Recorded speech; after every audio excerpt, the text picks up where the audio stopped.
Warning: what you are about to hear goes against traditional romantic counsel expressed by friends, family, and Instagram memes and quotes. Open-mindedness is advised. We will go so far, baby. I hope it lasts forever, baby. Ooh.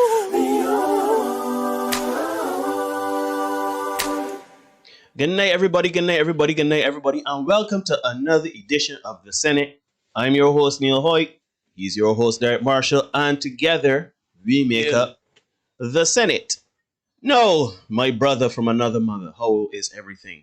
Hello. Boy! Yeah. I want to say everything is good. I really do. But I went and did some legs this afternoon. Oh. And then immediately after that, I decided I want to play young and gain a little bit of a sweat also playing some basketball. Oh. So now I am here with the greatest invention known to man. Machine, the massage gun, yeah. Mm-hmm. And it is working overtime as we speak. Mm-hmm. It is like, yeah, really, really punching some work. So if you hear any funny noises, no fault. I am not using a vibrator. I am actually using a machine gun. So a massage gun, sorry. So yeah, that's what's going on right now. So what's going on with you, man? How things on your side? My here, boy. Best as I could be. That's all I could tell you. I am here. Yes. No. Before we continue, you gotta plug the G-Syndicate and then we start getting the crank. You know, G-Syndicate always in the crank. You see Jennifer in the house early. Good night to you. G-Syndicate, you can find us at gsyndicate6.com. You can also find us on Instagram, Facebook, YouTube, and Twitter at G-Syndicate6. So anytime you want to, the scarf with a little funky in the back, but yeah. Anytime you want to see anything G-Syndicate related, you can check us out on those platforms. And all that information will be there for you. Mm-hmm. All right. So let us get into it, my brother. Let's do that. Right. So for those of you that don't know, those of you that are new to the show, what we usually do is, you know, my dad every Tuesday and Thursday will put up something, or before the Tuesday and Thursday show, he will put up something to drum up conversation and to elicit something. Laura, shout out Laura. Laura say potato, read the massage gun vibrator. Let's leave that right there. Shout out Laura. Let's leave it where it is. Big up Laura. Good to see you as always. Yeah. Good to have you in the crank. Right. So as I was saying, usually every Tuesdays and Thursdays, my man Derek will post something on his personal Facebook page to drum up and elicit some conversation. And this one is a particularly special one because for weeks now, Derek has been trying to get me to watch a Netflix show called Sex Life. Yeah. So after weeks and weeks of cajoling, I watched the first episode, and I didn't get past the first episode now. I watched the first episode, and boy, we got some stuff to talk about.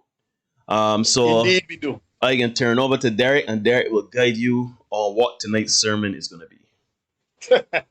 So yes, well, Sex Life. That was the name of the show. And a couple people suggested it to me. And even when we posted the topic today, we said we are going to talk about the first episode, somebody messaged me privately and was like, yo, that picture is sick. And they said, particularly from a man's perspective, because it really opens your eyes to female nature. Yeah, and I understand, folks, please, I understand that it is a work of fiction. We get it. However, within works of fiction, we all know that there's some nuggets of truth that we can extract from the works of fiction, some nuggets of truth we can extrapolate. And that's what we're going to do tonight as we talk, as I said, about what you can find out about female nature and male nature in here as well, right? Because it is, it was revealing stuff on both sides to the point. Mostly on the female side. So we gonna go through it. We're gonna walk it through, and ladies, you will get a bit of a better understanding, I hope, of why certain things happen, why you feel the way you do about certain things, and men, you will get a greater understanding about why women, do the things they do and why they react a certain way and respond a certain way. And hopefully, we can do that without anybody getting too much in their feelings about it.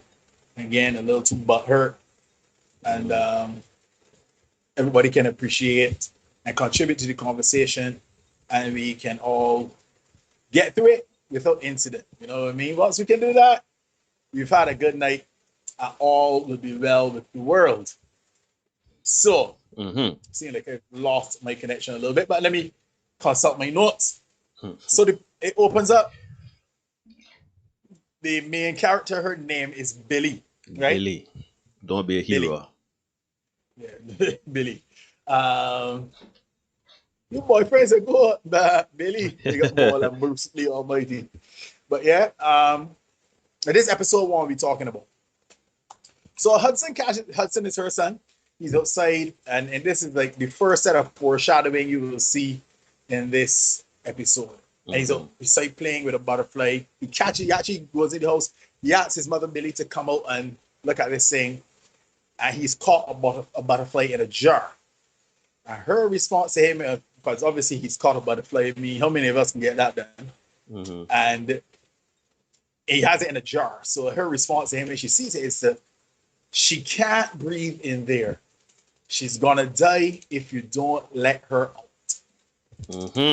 And I got here #foreshadowing. I was just about to say, shout out Mr. Sawyer.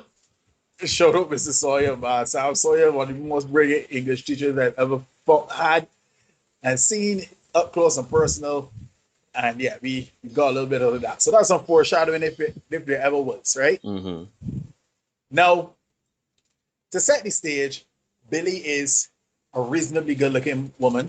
Yeah? Shoot. Yeah, a reasonably good-looking woman. I wouldn't say like she's ta-da. You know what I mean? Ta-da. She's good-looking enough. Yeah, she's good-looking enough. Man, she like part, yeah. Yeah, she's good-looking enough. But she's kind of girl next door. You know what I mean? You won't write home and say, yeah, mom, you look what you got here. You know what I mean? It will not necessarily be that. Or it'll be like, yeah, man. Yeah, but she's pretty enough. She got some nice, she got some nice memories working with. And it works. Right? Here's the thing. She admits, right, that her husband, she has a husband who is perfect inside and out. This is her own admission. Right. He's perfect inside and out. And she says she's never caught him in a lie or even looking at another woman. Right? His name is Cooper Connolly. So Cooper Connolly, by Billy Connolly's admission, is the perfect husband. Inside and out. He has model-esque looks. He is taller than she is. So I guess you could say he's tall. Yeah, but he ain't really all that tall. He ain't that tall. He's taller than she is. So I guess it works. He works at a very high-paying job. He's given her a house in the south. Sorry. So let me retract that for those feminists in the crowd who might think that that's being toxic and misogynistic. He's provided a home for her in the suburbs. They park the car and take the train into the city, that kind of thing. He is a high-level executive, I think in banking or something like that. What he does is really not significant. The fact that he is particularly successful is the significant part. Right. So we got this tall, good-looking man, model-esque looks, extremely high earner, able to provide home and hearth for her.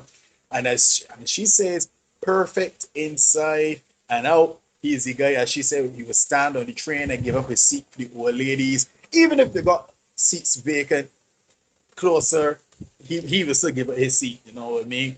He enjoys dinner with her parents and that kind of thing. This guy is the perfect man. My perfect pen paper. And even off the paper. So what's the problem, right? What is the problem? The challenge that Billy has is that Cooper does not provide the loving how she wants it. The passion gone. Yeah? It's not a case of she doesn't get any. Shoot, she got 2 children. And one of them is a baby in arms. Can't even talk. So she had some recently. Mm-hmm. But Cooper does not provide the action how she likes it. Mm-hmm. And in between the episodes, all throughout the episodes, you get a lot of flashbacks to her and some of her different trysts that she would have been on. Mm-hmm. And she says that she has been contorted into at least 73 positions Of the in the Kama Sutra. Mm-hmm. Right? And she says, as we all should be. She also says, my nerves were shot by the time I met Cooper. My heart was riding on fumes. Mm-hmm. My nerves were shot by the time I met Cooper.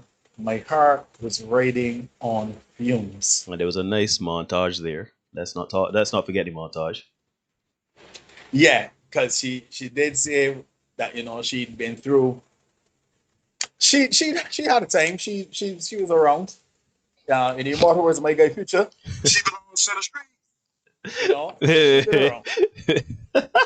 I want to play that again for me. She belongs to the streets.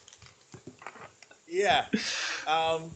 She'd been around. Mm. And as Neil said, there was a montage where it was this guy, that guy, this guy, that guy, and in all kinds of positions and acts.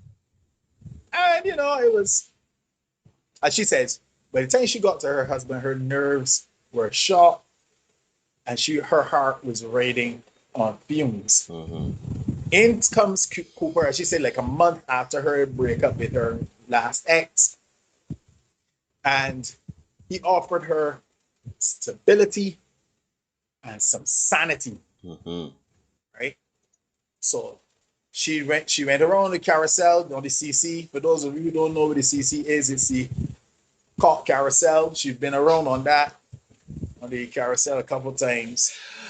This episode is going to trigger a few of you tonight.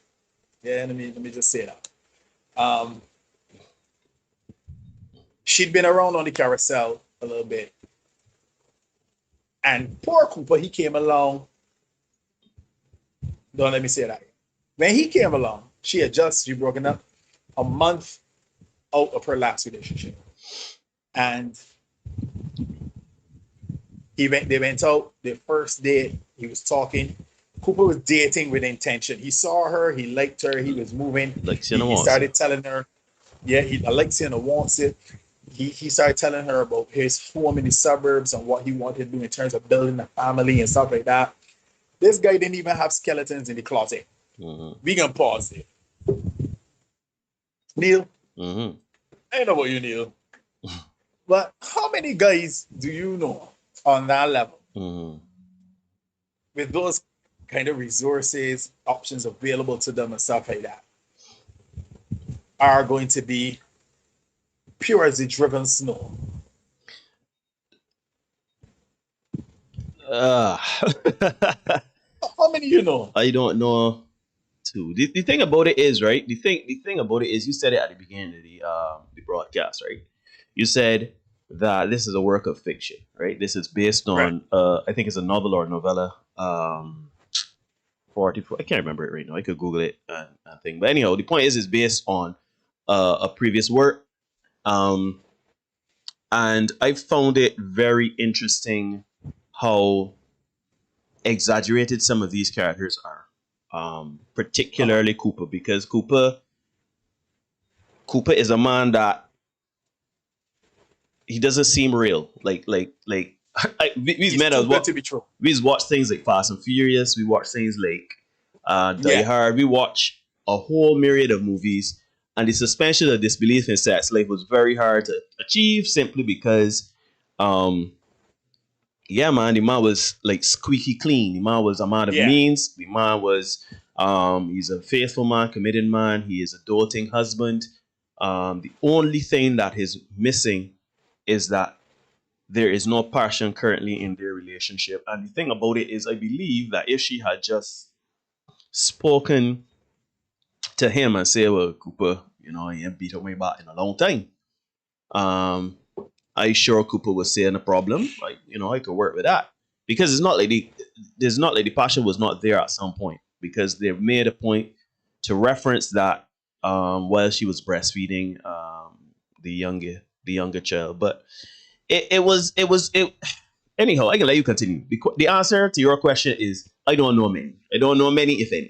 So but that's what you call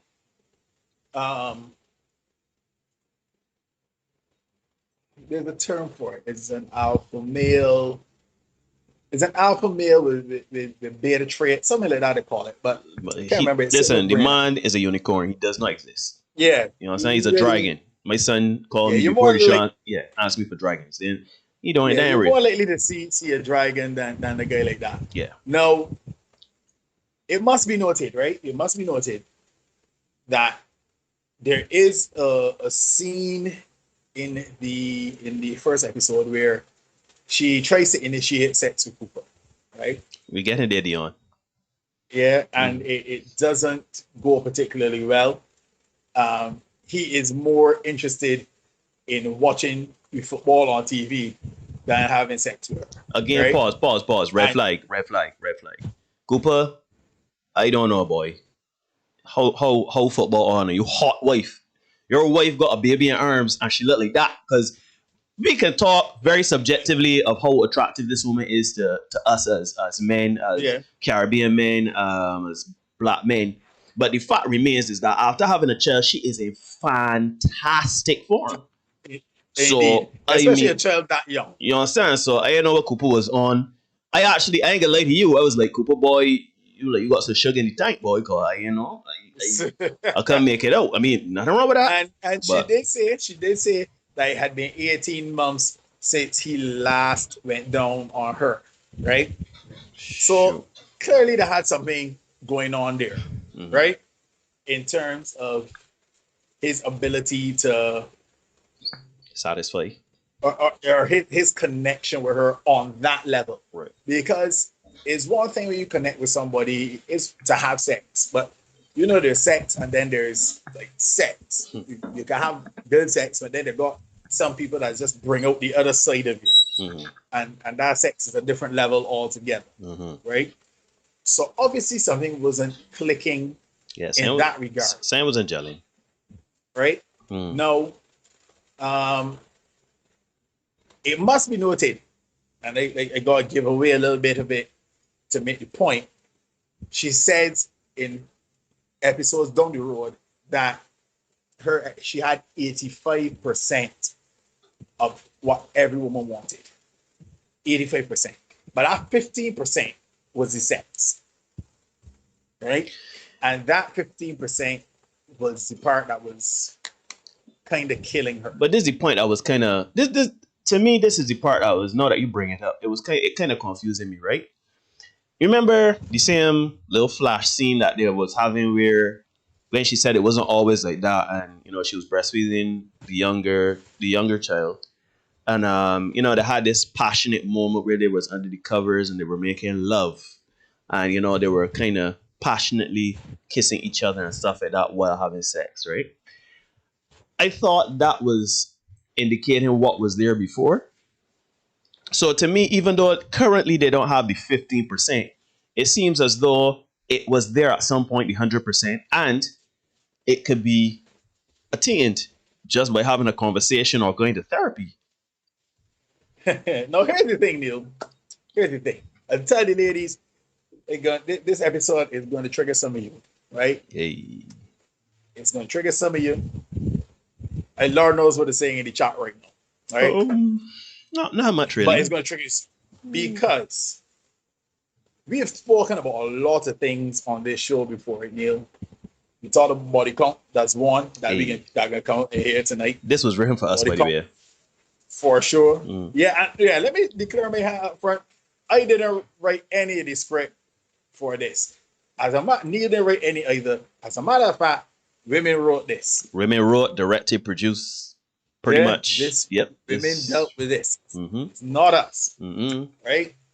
So, body count is real. Peer bonding, real. Yeah? Your friends circle, very real. Right? If you think that these things don't matter, you're fooling yourself. Right? Let me go back. She says she's been contorted into at least 73% of the positions in Kama Sutra. Here's the challenge with that, Neil. She has not been contorted by Cooper. You see all that passionate love making and thing that you're seeing? Mm-hmm. And how he kissing she so passionately and then hugging up, embracing and thing. She don't want that. She want the brakes beat off. Exactly. Why? She. Now let me stop, Neil. Let me stop. Let me go back. A couple of weeks ago, Steve asked the question, how you know my chicken dry? She is very aware that the chicken dry. Because she has some chicken that was not so dry. She has some moist, succulent chicken, boy. Woo. Exactly. So now she is very aware of the fact that the chicken she getting now dry. And as opposed to, we talk about it all the time, the unsexy conversation. Mm-hmm. Instead of, and I get it, because it's difficult to have a conversation like that with your partner sometimes. Because but is it though? Sex can be very personal deal, and apparently men put a lot of stock in their ability to perform sexually. Very well. And not being able to satisfy your partner can be a big deal. Mm. Right? So as much as she has the house in the suburbs, she got 2.3K, 2.5 kids, white picket fence. She got it all. But she didn't want that passionate love-making thing. She ain't come here for that. She ain't come here for that. She would tell you, as Kat would tell you, it's not gonna work with me. She ain't about that. And I'm gonna show you what we're talking about now, because the ex prior to that, let's introduce him. His name is Brad. Right? RC music executive. I like Brad though. My guy. Yeah. RC music exec, band manager, that kind of thing. And he got introduced to her through her friend. Which right? was a hell of an introduction as well. Yeah, Woo! Her friend. Woo. Just let you all know, for those of you that are very conservative in your content watching and experience, Sex Life, for the faint of heart. Sex Life they don't pull punches when it comes to the explicit and illicit visuals. Yeah, so if you know that you heart weak, That for you. Right? So Brad, we introduced Brad. This is the immediate ex before the husband. Mm-hmm. Remember, a month difference between the end of Brad and the start of Cooper. A month. It was a month? A month. She said a month to the day. I missed that part. So wait. No. Month to the day. She done with Brad. July 10th.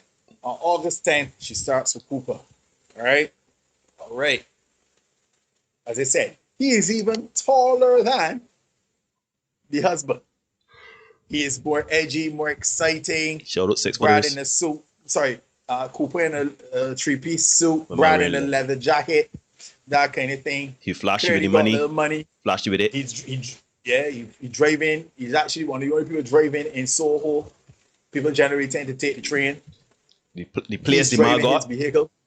He goes to his place. He hits the elevator, and the elevator takes him straight to his living room. You know.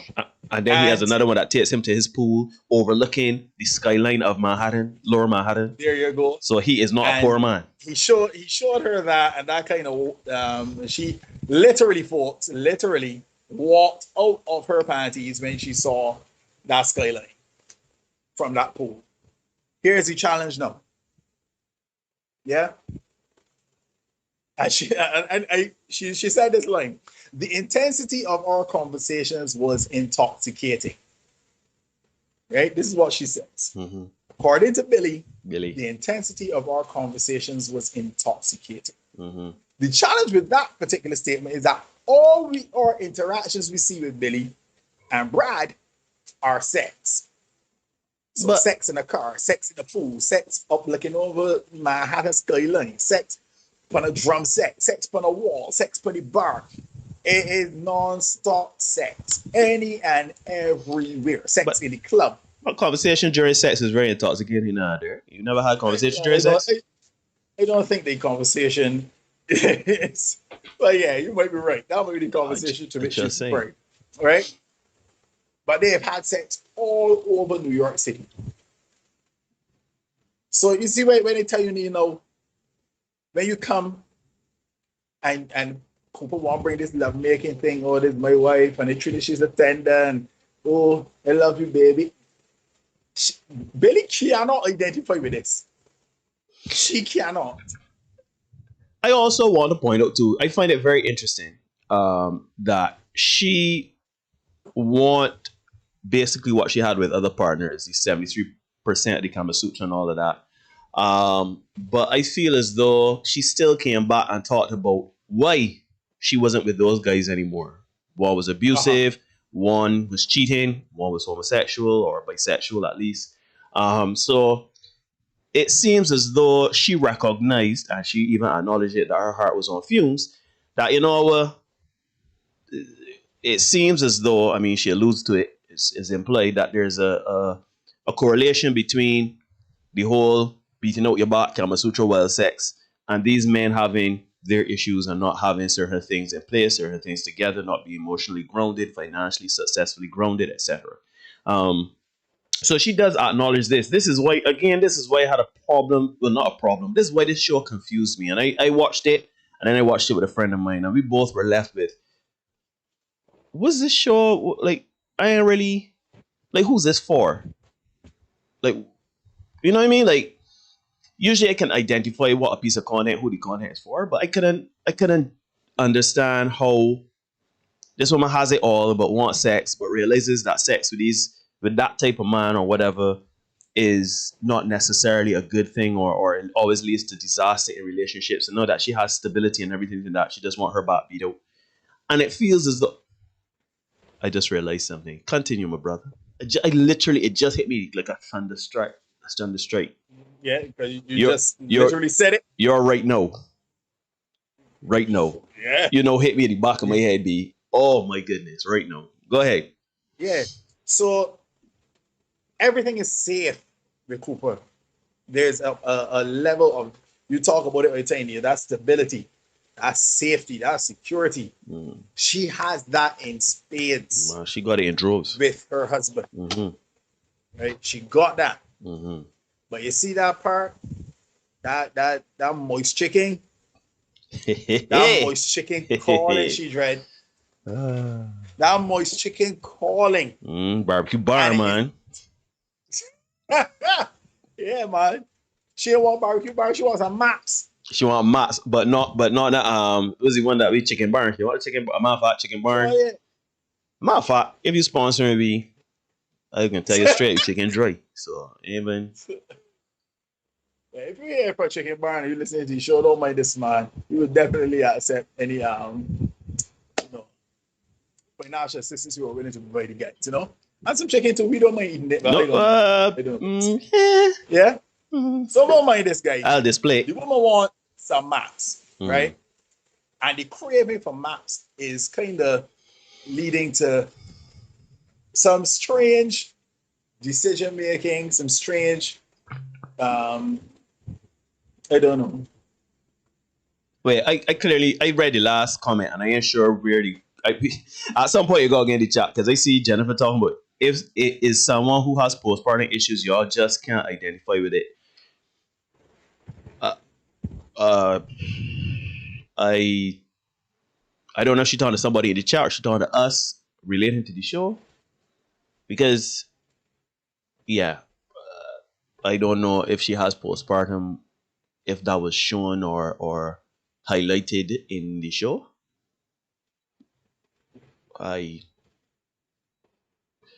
You gotta clear that one for me, Jennifer. I sorry, but I wasn't reading the chat. Okay. The answer she talking to me. Oh God. So,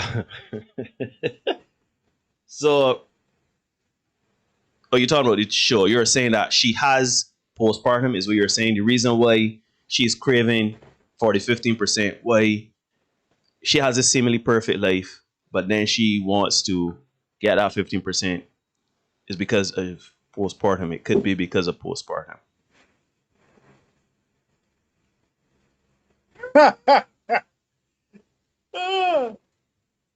All right, wait.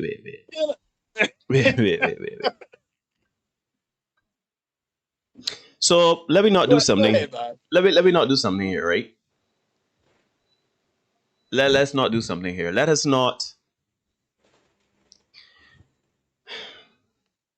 me not make excuses here, right? Let me be very careful here because I am not saying postpartum is not a real thing. It is a real thing. Yeah. Is she within her right to feel however she want to feel? Sure. We don't get it, and that is fine.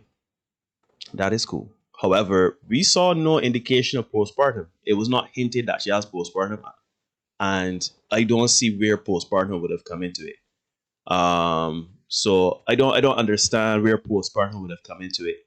And while she may have had postpartum, you're right, it doesn't make sense to us. There are ways to deal with it. There are ways to deal with it, right? Talking to people, seeking medical attention, several ways to deal with it. Let's not. All right, see this postpartum thing is a very touchy thing for me, right? You are a man, Neil. Needed to watch more than one episode. Postpartum depression. All women who have had a children are postpartum, but not all suffer from postpartum depression or postpartum anxiety. Sorry to nitpick, but carry on. Agree. There are multiple issues at play. It is a lack of connection between her and Cooper. It's the fact that she is settled. Ira, the fact that I think she gave up a lot of who she was for the life she was in. Ah, boy. No, I didn't expect this, Derek. I ain't gonna lie. You said it was gonna be a contentious show. I didn't expect this. Told you. But fine. I told you. Let's go. There are multiple issues at play. It is a lack of connection between her and Cooper. It's the fact that she's settled. No, she settled with Cooper, right? Let's bring this into a because Dion, you did say earlier that this is a parallel to life for some people, and so let us have this conversation. So you've had a bunch of toxic relationships that were no good. Your heart was on fumes, as you would put it, right? So you are in a space of exhaustion, frustration, and you meet a man that meets the antithesis of what you've been going through so far. You man clean cut, man devoting, you man stable, you man is everything, right? You go for the stability. You go for man in a ball looking fella, man fit, man, you go for the dude. And then years in, children in, you realize the passion is absent. Could be for a lot of reasons. Maybe you never had the passion. Maybe the passion is not comparable to Brad or whatever. But here's my thing, right? I think part of this is, what do women really want? You see, on this show, we've talked about a lot about what women want, right? And we men, we try to provide what women want, right? We've been told to provide financially, stability, emotionally. We are told to provide, right? And the reason why this picture kind of triggered me a lot, right, is because every man is different, just like every woman is different, right? But we, Neil, you shouldn't comment because you need to watch more if you want episode to get a better understanding.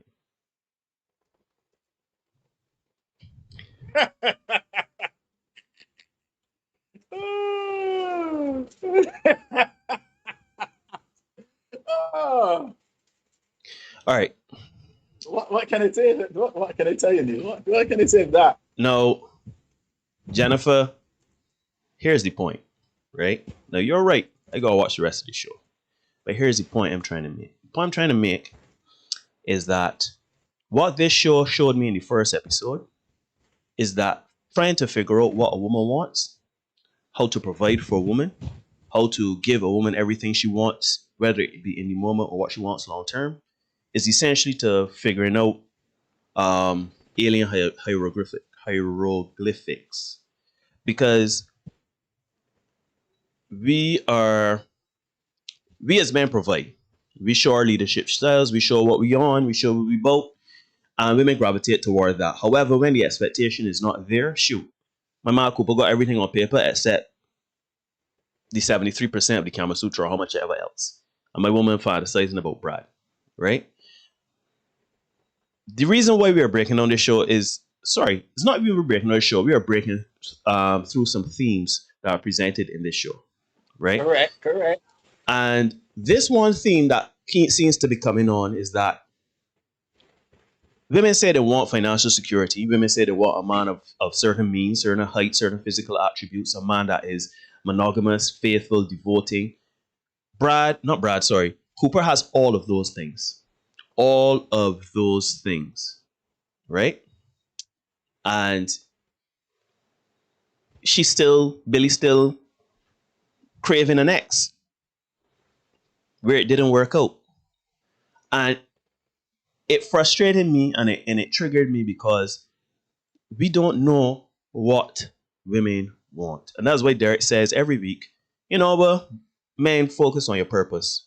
And the ducks gonna fall in a row with when it comes to women and relationships. Because if you work on yourself and you better yourself for yourself, get your money up, get your health up, get your place up, get your ducks in a row, then, the woman gonna come. Now, Jennifer, you here said Billy has issues.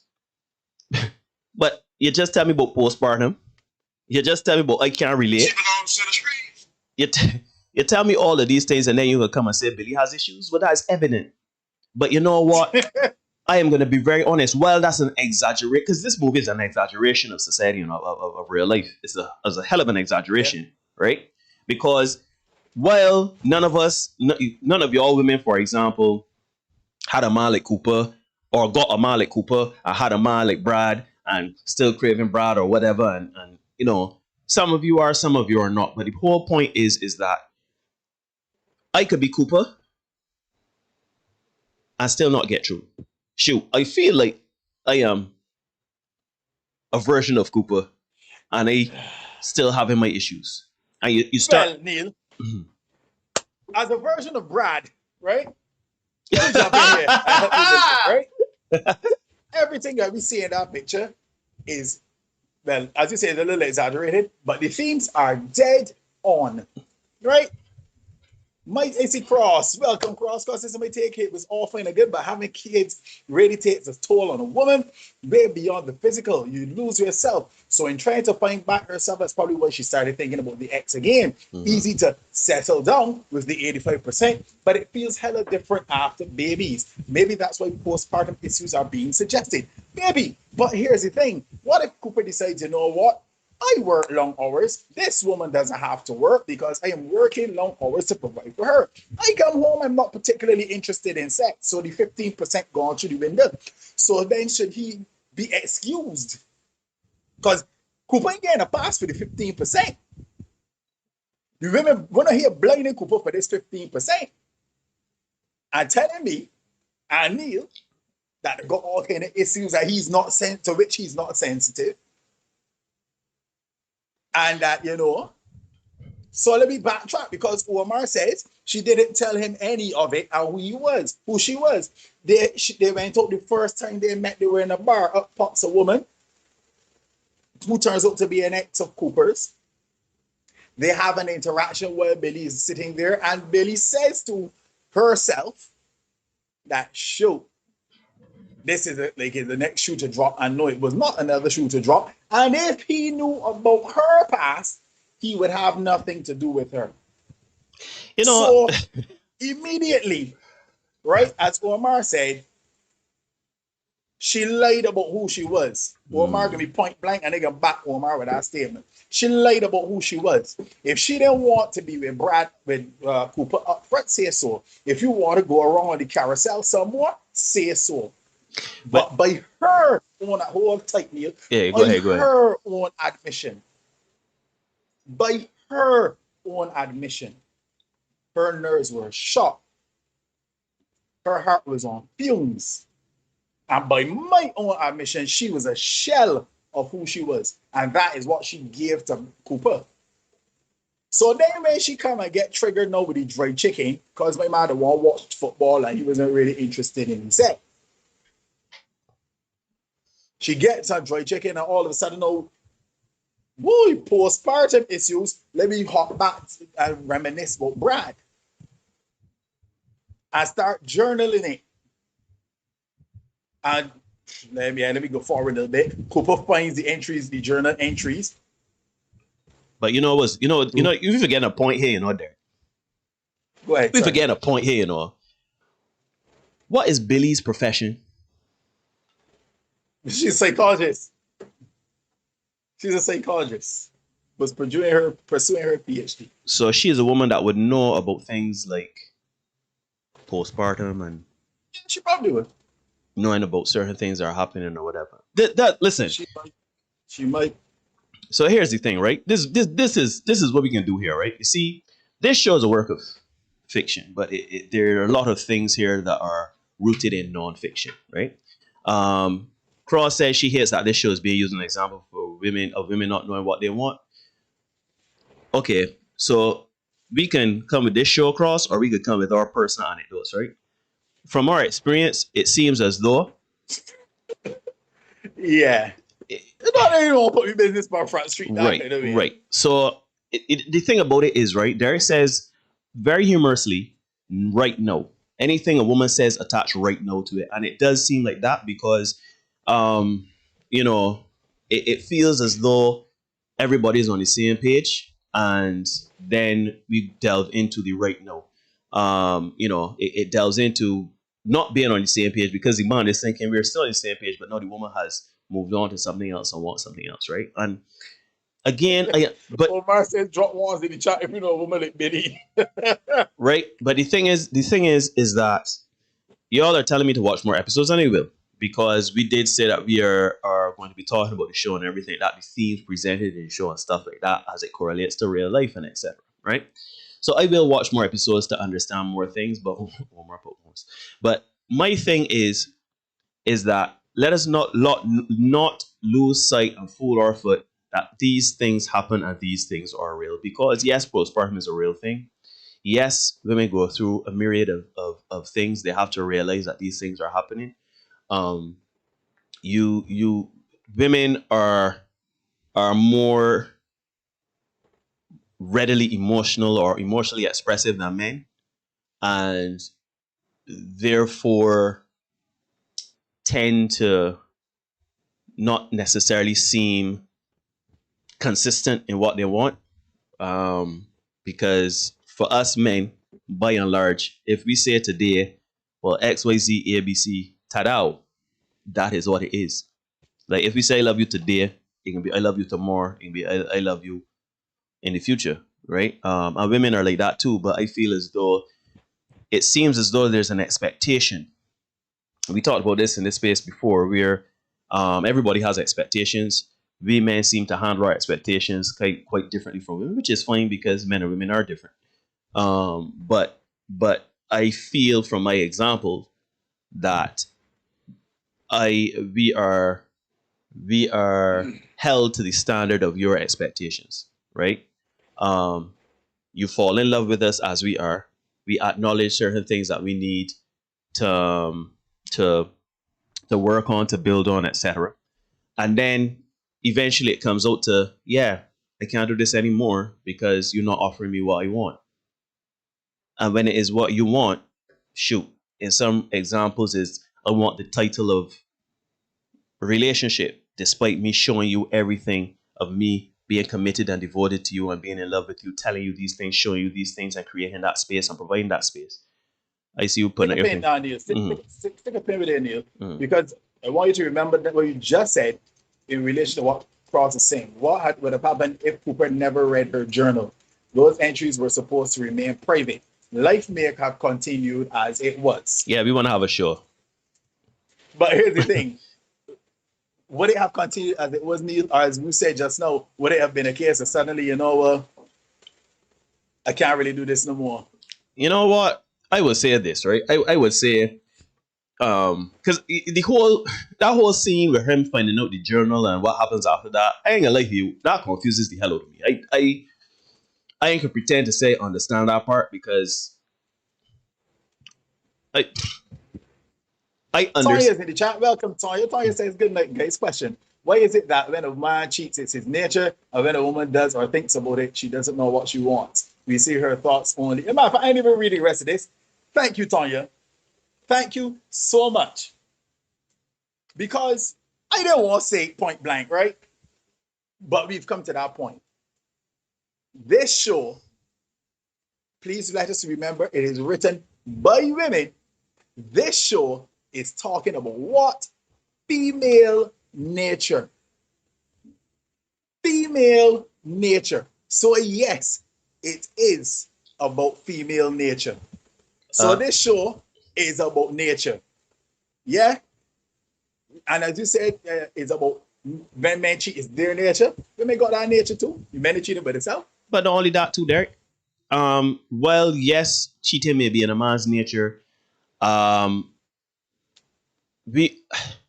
Women are emotional. Not saying men are emotional. I'm saying that women are emotional.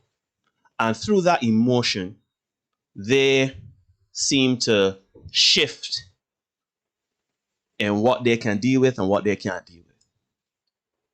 Earlier in this show, somebody was in the chat and said, we were talking about sex. And somebody was saying, if we so what if we have 4 children, a house, a mortgage, you expect to get sex regular? Yeah. Because that's what got us to this point. And the point I'm trying to make is that, again, when we first started out and we was all in love and holding hands, we was getting it in wherever it could get in, right? After 1 child, it slowed down. After 2 children, it slowed down. After 4 children, it slowed down. But then no, when I expect sex, cheese on bread, I ain't saying I want sex every day, but more than twice a month would be fine. Because that was the conversation. We were talking along those lines. And then no, it's like, how can we expect that?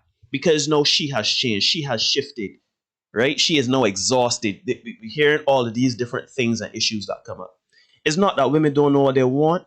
It is that it seems as though, I can be real frank, it feels as though... Oh, lost. Come true, Natalie Burke. Come true. What's that? Go ahead, Neil. Finish your last thought before you touch on what Natalie says. Right. It's not that women don't know what they want, but women can't stick to what they initially wanted. You understand what I'm saying? Like the initial thing. I want this man. We want a life together. Are we sticking to life together? She said he married vows, this Billy. She had the 2 children with thing. No, she thinking about Brad and again she bought breed out. You understand? I actually got to call her best friend, and the best friend got taught her off a ledge, which is hilarious to me as you see the show goes on. But anyhow, she had to taught her best friend off the ledge, telling she, woman, Lord, streets too. Don't mess up what you got and this and that and the next. Like it's like you all just forget. And when I say all whom the cat fits, but it's like the commitment, the vows, the things that you show. Stop there, deal. Because I can see how this is going to go down. I can see how the line you're bowling, I can see how that statement will go down. right? Natalie is saying she knows what she wants, she wants the full 100. Unfortunately, she isn't getting it from one person. So let me jump forward a couple episodes and come back because I like Neil, I did watch the entire thing. So you can go bring another excuse to attack me with, right? So in a couple episodes forward, she actually visits her shrink. Well, as much as you could call him a shrink, right? A colleague of hers. And he is not about monogamy. He's very much about, the polyamory kind of thing, right? And his whole belief is you could get 100%, but you're not going to get 100% from one person. Oh, and that my is God. the challenge. Oh, my God. That is the challenge, right? So how many ladies, this is the question for the ladies in the chat. Don't stifle your conscience now. How many of you want the full 100? I don't care if you want it from one person, 3 people, 4 people. I ask you that part. How many of the ladies in the chat want the full 100? If you want a full 100, put your ones in the chat. Or just put 100. Put full 100. Yeah, That's all you got to put. I don't want the caveats. I don't want the provisos. Yeah, I don't want the preamble. No rationalization. I want all that. If you want a full 100, if you want everything, you want the life Billy had, the sex that Brad was given, and you want it all, put full 100 in the chat. Shout out Kevin. See my man Kevin Hunt, anything. Yeah. And there we got some hundreds coming in. We got some hundreds coming in. What's the follow-up question to that though? I ain't got no follow-up question. I got one though. I ain't got no follow-up question. I got one though. I think you will got one, but I ain't got none. Because I want it to be clear. I don't want all this pretty talk, but everyone does. We want utopia. Put the 100. That's all it takes. I don't want the explanations. Who wants 100? Shout out Terencia. Yeah, big up TC. Everybody want 100. Everybody want 100. Right? But the reality is, we can't. Steve in the chart. That's if she says she want a roster, every player with different strengths. Yeah, you might go do that. Oh, so but let me slide off on a tangent, Neil. Right? You want the church music? No, I don't need church music for this. Right? Okay. I can just make this little comment and I can come back, right?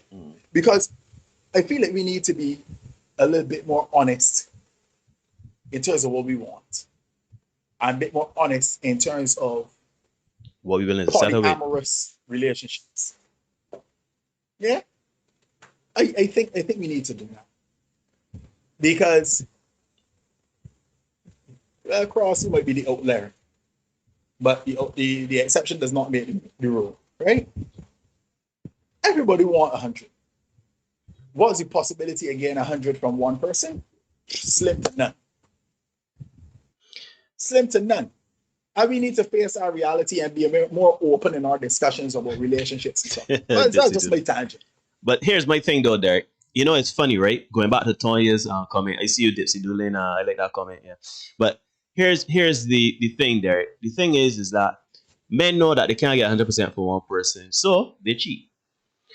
Women can't get 100 from one person, so they either cheat or they're done with the man and go and seek that 100% or go and seek the percentage that they were looking for. The point is that, and this is why I say, for me, I understand I can't get 100%. I understand that everybody is a walking project. I know that everybody ain't got this stuff together, and I accept people when they, commit to them. I'm willing to be through the hardships and work with the person to attain the best version of them for them. You never reach 100%.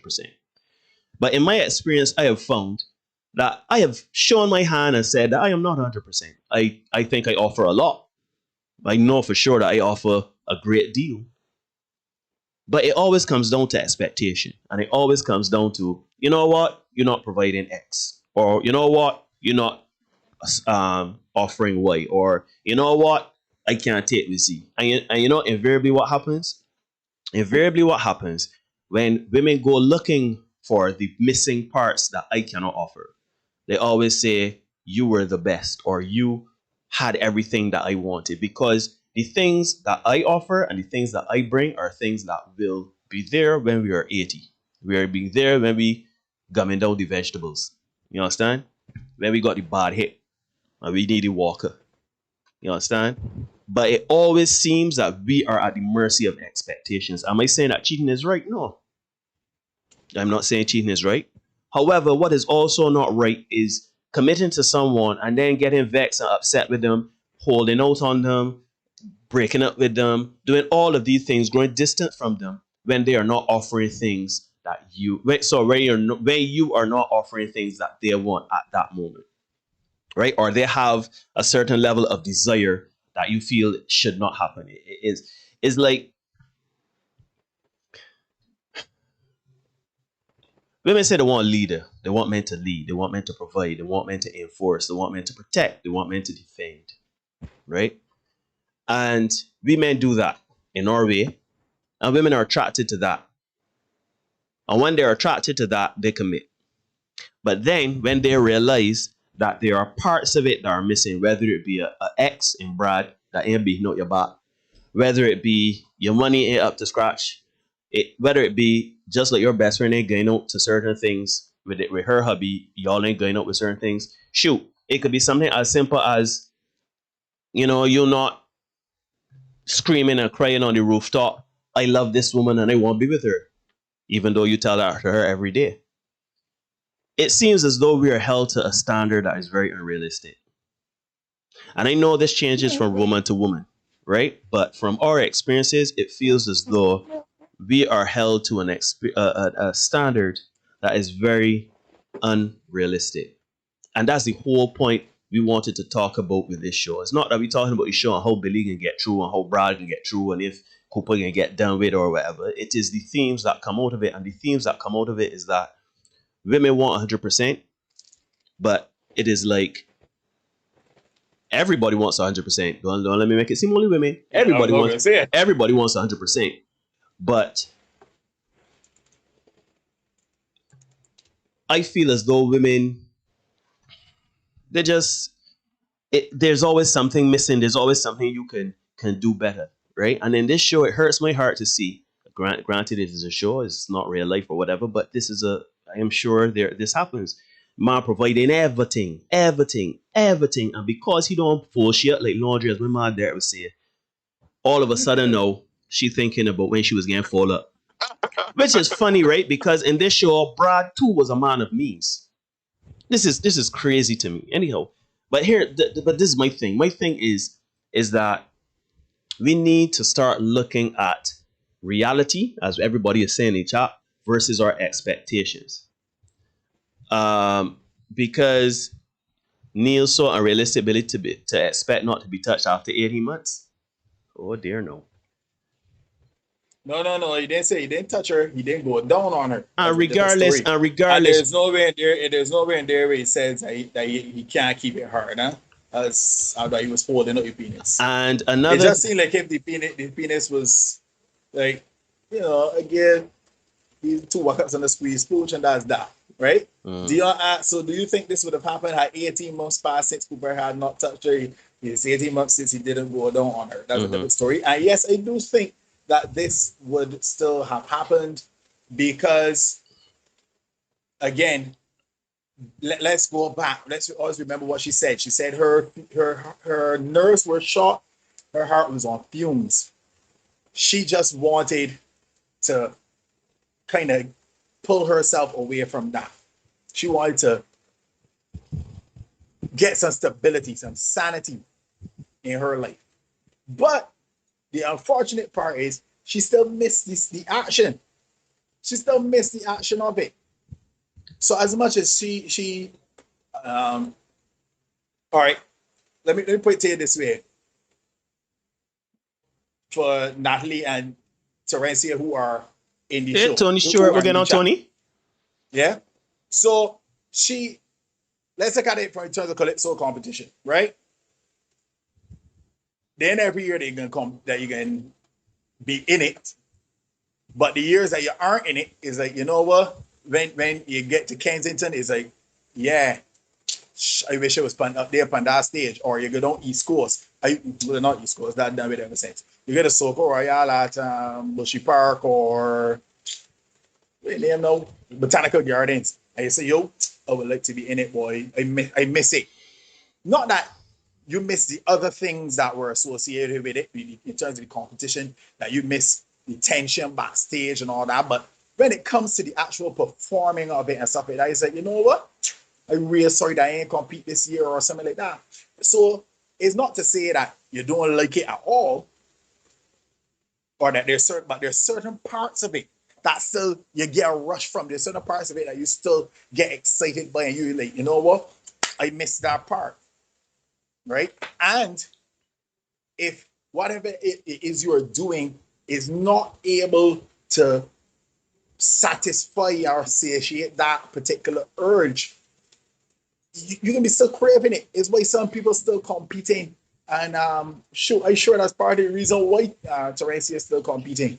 You know, because it's not that you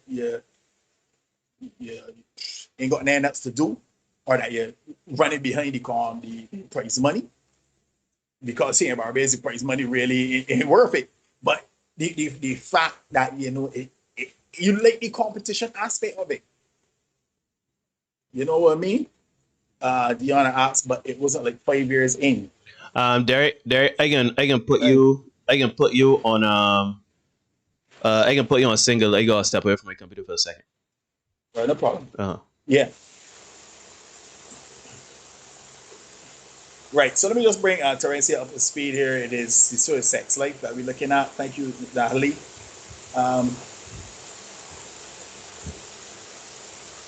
Okay, no. Tanya is saying it looks as if he was struggling. Cooper, I mean, like to keep it up, or concentration or something. Okay. Even if that was the case, that he was particularly struggling to keep it up or whatever, why aren't we asking the question why? We don't seem concerned with that part. Why is that? Ask yourself why that is. Because let's look at it this way. We found all kind of rationale and justification for what it is she was doing, that she was willing to throw away her 85%. Why aren't we looking for the same rationale for his 15%? Why is that? Right? Because we have no qualms about saying, you know, yeah, he wasn't able to provide. Sorry, not even that he wasn't able to provide the 15%. He was providing the 15%, but like, you know, not at 15%. So the 15% wasn't really 15%. It was probably like 8 or 7 or 8%, something like that. Right? Cool. We had no qualms with that. Right? But she is willing to throw away all of that. So it's not that he's not making an effort at all, because she's not getting the full 15%. At the end of the show, season, episode, whatever it is, she says point blank she wants it all. Nothing wrong with that. You can want it all. But what are you willing to sacrifice it? As a man, having been in Brad's position, don't want to talk about my business, but as a man, having been in Brad's position, these are very real situations, right? Where it's a case of, yeah, having been told point blank, yeah, Derek, this is fun and all that. I love my husband, but this is what it is. You know what I mean? This is what it is. Good. So, Tony Stewart, good. Here is what we all ain't talking about here, right? Man, a woman, husband, and wife, there's a disconnect. Nobody asks the question of what's going on. She's a psychiatrist or whatever she is, and she ain't asking the questions of why am I feeling this way? What can I do to work on it? How can I engage my husband? We don't know Cooper's perspective, but here is the thing, right? The thing is that we can talk till we blue in the face about men want or women expectations and this and that and next, but lack of communication here is the problem. Nobody wanted to talk. Y'all telling me postpartum. Y'all telling me my dick is soft. Y'all telling me all sorts of things about me, man. Y'all telling me everything about Billy. She got issues and everything like that. But nobody ain't talking about they should talk as husband and wife. Right? Nobody ain't talking about that. Nobody ain't talking about that. And that's the problem, right? The problem is that we may feel that I think it was last week we was talking about feeling blindsided when a woman up and leave. Because nobody ain't talking. Granted, we men don't talk.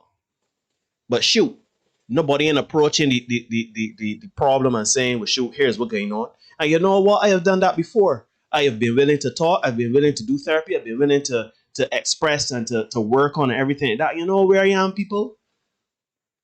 Sans woman. Single. Womanless. You know what I'm saying? I am married. I am married. I can't put on a form that I married.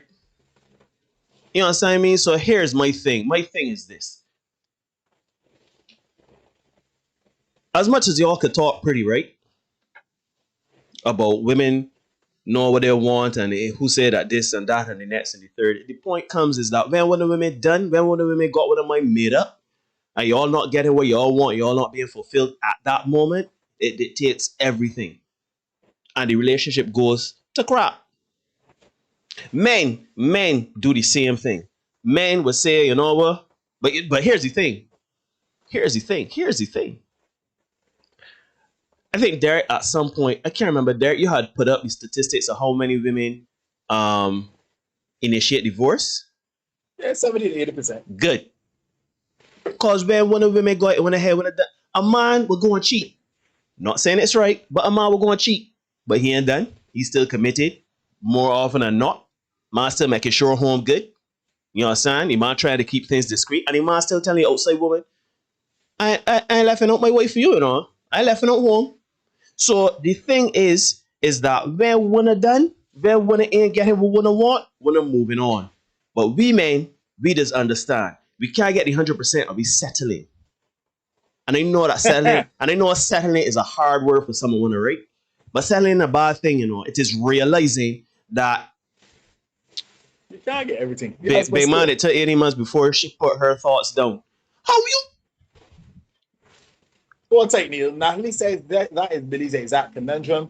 It's the rush with Brad for her. This is the rush of competition I was talking about right now. Just let me know if I am on track with you there. Tanisha Cross says, watching the game over your wife's shoulder as she rides you is not putting in any effort. Nope. Defined. I agree. Agreed. Here's the challenge with that. When we fast forward now into other episodes, which I really didn't want to get into. Oh, here we go, Natalie. Anyhow, sorry, Derek. Yeah. I want you to really go and watch the future episodes. I know, because if this episode one got me here triggered. Well, episode 2 will be worse because, and I can go and talk it so people understand what's really going on. There are episodes subsequent to the first. He, after having read her journal, hubby does attempt to give her what she wanted, right? So they had a sexual encounter after he read the journal entries. It was rough and it was definitely out of character for him. He admits, let me say it by the way, down the road that he does not have the experiences that she had sexually. Another important point, right? So while he is out of character in this particular sexual interaction, she is loving it. And she encourages him to, keep going. Keep doing you. Poor fella, he out of character again because he ain't accustomed to this rough thing. He done, she got a bruise somewhere around. Yeah. He dresses, goes to work, but you can see the regret on his face and all that. Right? Episodes after, subsequent episodes again, Neil, having read the journal entry about, sex in the pool overlooking the skyline, this man, not to talk about the episode, but this man takes his wife out on the town, Neil. On the drive home, They go to somebody's residence, strip naked, and have sex in the person's pool. The person is a client of his who was home. I came out, they had to run with the clothes in the hand, that kind of thing, car chase, all kind of thing ensues. He got to do all kind of like radar maneuvers to escape the security in this gated community. Well, I guess you could call it a gated community with no gate, right? But just to show you, he tried, right? He tried. He saw that that's what she liked, that he read that's what she wanted. He tried. There was another episode where I want you to remember this woman has 2 children for this man, and she is coaching him on how to get his stroke right. Now, I don't know about the men in the chat, but again, this goes back to what Steve said a couple of weeks ago. How you know my chicken tried? How come my chicken now is not good enough for you? So we've come to the point where a woman has had sex with a man. She's managed to have 2 children for him.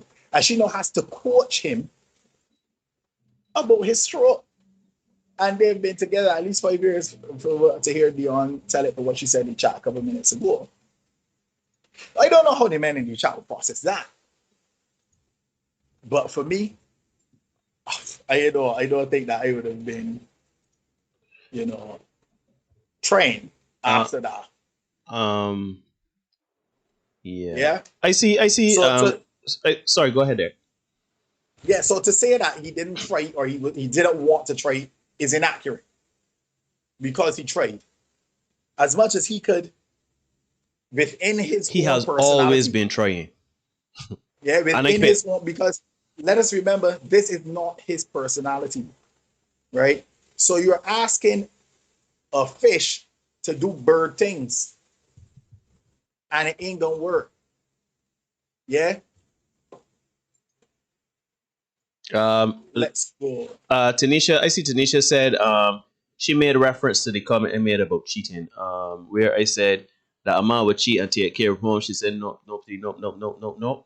When I say take care of home or take care of the woman, obviously I don't mean holistically. I don't mean that maybe it was a poor choice of words, but what I'm saying, the point I was trying to make is that a man cheats very in some instances. I don't have empirical data, but in some cases, the man is not going to leave out his wife and initiate divorce. It more seems that women won't cheat, women will get divorced, or women cheat and get divorced. I don't know how you want to look at it, but the point is that the point I was trying to make there is that women initiate breakups and divorce at a higher rate than men, because once we commit and we don't, we don't. No. Okay, he did not shut down the intimacy for over a year, right? You know where they get that from. She said that the oral sex is what didn't happen for over a year, right? Cross says, so he's trying and she's helping by coaching, and that not okay. Here's the challenge, right? Let's go back to what Steve said a few minutes ago. You can read Jordan's playbook all you want, but you will never be Jordan, right? So here's the challenge. I really don't want to talk about too much of it because Terenzi says she won't watch it, so I don't want to talk it, right? But Steve is very right. She is trying to coach a man. That's why they say great players cannot be coaches, because they're expecting the players the players they are coaching to do the things that they could, when they can't, because they don't have the ability to. So, yeah, there's certain things, that Brad will be able to do that Cooper can't. Now, leave it at that. For those who want to go and watch it, I will definitely leave it so you can. Terenzi says, Neil, I know men who cheat and take care of home and outside equally. Here's the thing, right? And here's a controversial comment for you. Sex is not an indication of a man's cheating. Now, to that comment, if he was taking care of outside, and not at home, that would definitely be cheating. But that's a topic for another night. I'm not gonna have that discussion right now. Let's stay on the thing, right? Steve says, him having read the diary, he now knows for himself that he's always being compared and seemingly coming up short in an area that matters most to her. That in itself has to be mentally taxing, and it was for poor Cooper. There were certain things that he did that it was like, poor guy.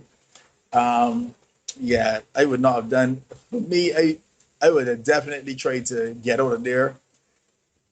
But here's the challenge for this guy too.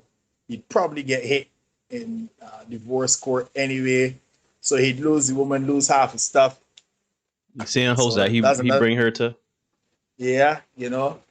And that's another thing. I thought that he was a little too quick to initiate that particular discussion in terms of, well, yeah, I got this house and they're looking to build a family and stuff. And I mean, literally, it was on the first date with this woman. And he kind of laid out who he was and what he was about. I understand dating with intention, but that was something else, right? Natalie, this is what happens when you try to be someone else. All strokes are different. You have to do you. That sex scene where he was trying to stroke like Brad, that was a problem.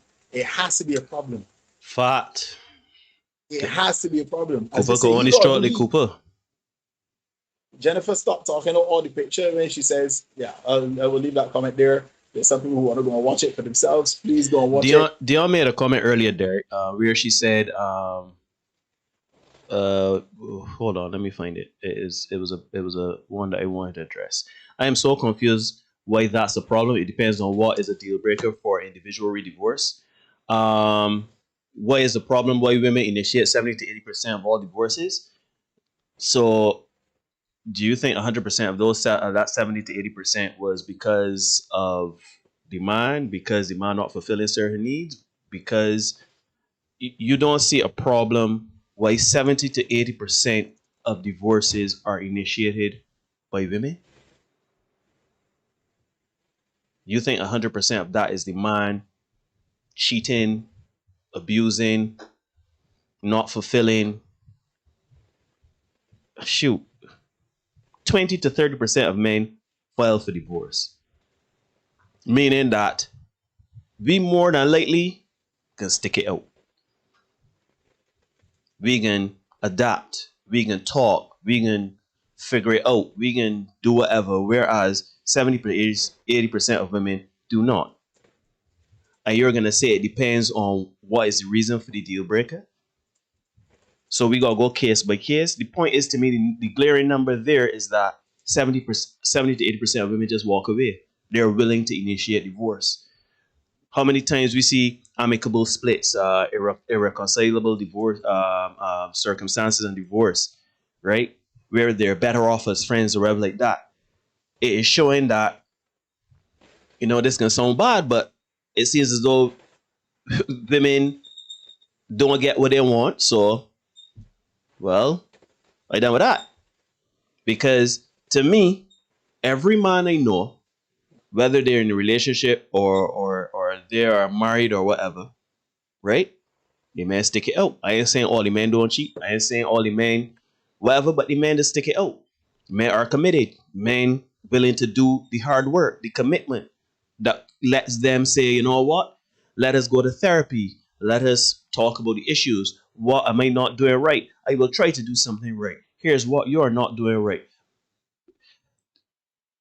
Every time, it is them not wanting to move. It is them saying things that I don't like. I am not in love with this version of you anymore. It is them saying things like, I am not changing or I'm not appeasing you. That I pretty much gone. I pretty much don't. All right, you go on with the things, Derek. Because, yeah. Yeah, Tara is the host. Tara says, good night, gentlemen. Okay, let's be fair. Some women, some men. I know a man who cheated repeatedly, didn't take care of home, didn't communicate, committed to counseling, and said in counseling he valued his side piece more than his wife. Wow. He subsequently left the family. He did not want a divorce, but didn't want to give up the side piece. The wife eventually filed for divorce. And that's understandable because he clearly didn't want to be married. So Yeah, I'll leave that where it is. He didn't want to be married, and she should. Nothing wrong with that. But to go back to a comment that Cross made right before that, maybe the question should be, why don't more men initiate divorce if they're unhappy? The problem is, and I said it either last week or week before, men need to say what is wrong. Too often, men kind of say, you know what, that's she, and live with it. That makes sense. Men are afraid to piss their women off. Point blank. Because guess what? We want sex. So and we know that the sex is tied to the woman, and if the woman upset, then a sex. So we kind of like, you know what? Keep my mouth shut because they want some sexy any night. So that is why men aren't stating that they're unhappy point blank. They kind of, and then they get blindsided, as somebody said earlier, right? So that's why you're not going to see men rushing to get divorced, because as far as men concerned, that's just she, man. They can live with it. If you ain't kidding me, they can live with it, right? So that's why the numbers are going to be skewed that way. Leandre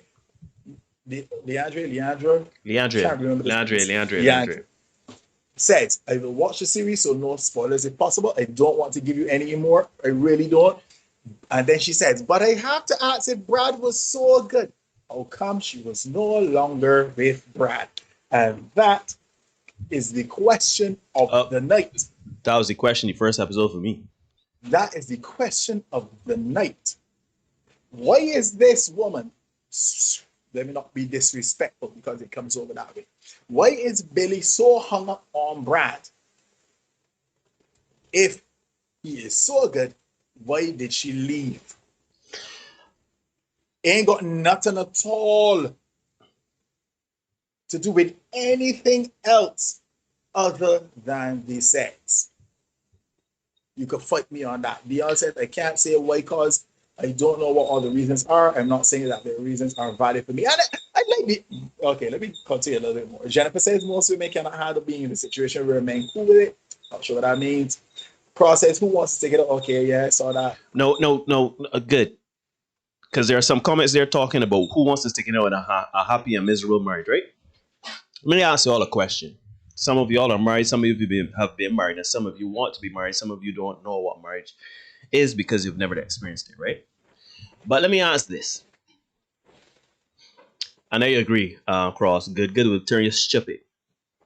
Let me ask you all this. In the marriage vows, it says for better and for worse, in sickness and in health, till death do us part.